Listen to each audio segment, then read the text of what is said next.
Ang lalaking hindi umiinom ng alak, hindi naninigarilyo, at walang bisyo, hindi siya pangkaraniwan. Sa mundong puno ng tukso at ginagantimpalaan ang imoralidad, bihira na lang ang may disiplina. Hindi siya mahina, kundi malakas ang kontrol niya sa sarili.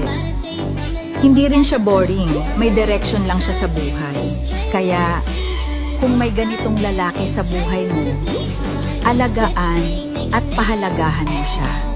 At kung ikaw yan, huwag kang magbabago, magpakatatag ka. Panghawakan mo ang daan ng Panginoon at siya ang bahala sa'yo. Got a sweet Asian chick, she gon' roll it.